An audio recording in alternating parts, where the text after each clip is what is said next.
Hi friends, మా ఇంటికి రామచిలుక వచ్చింది. రోజు మేము నేచర్ బాగా పెంచుకుంటాం కాబట్టి మీరు చూస్తారు కదా మా ఇంట్లో ఎంత నేచర్ ఉంటుందో.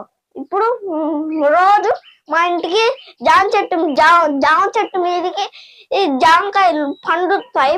పండి అప్పుడు రామచిలుకలు పక్షులు వచ్చి తింటాయి. ఇప్పుడైతే ఒక రామచిలుక వచ్చింది ఫ్రెండ్స్.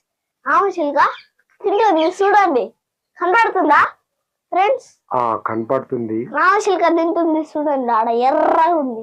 దాని ముక్కు పైకి ఎక్కి అదిగో అదిగో అదిగో అదిగో ఇదిగో రామచిలుక ఫ్రెండ్స్.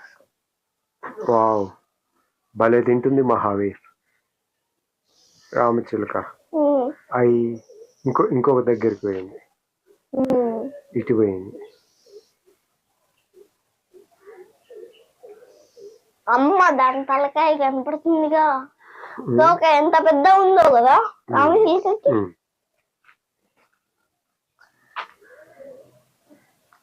రామచిలుకలు ఎందుకు ఎర్ర ఉంటాయి అంటే జామకాయలు తింటాయి కాబట్టి కదా డాడీ.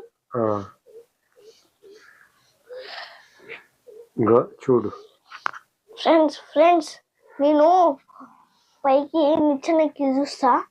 నువ్వు పైకి ఎక్కినావు అనుకో మహావీర్, అవి పారిపోతాయి. వాటిని కొట్టడానికి వస్తున్నావు అనుకొని పారిపోతాయి.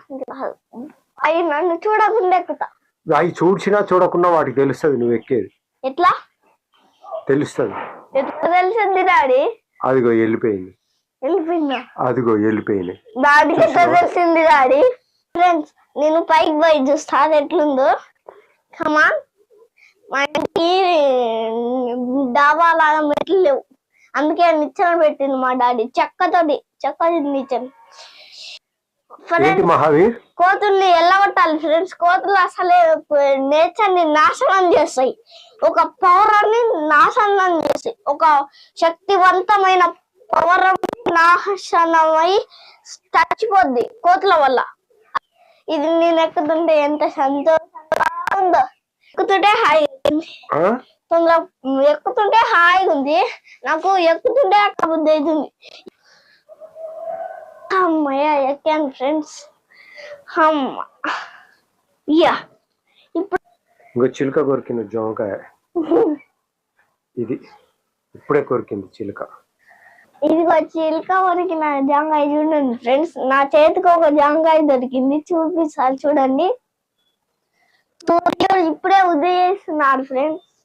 అబ్బా, పొద్దున్నే నేచర్ ఎంత బాగుందో కదా మహావీర్ కదా. Wow, super.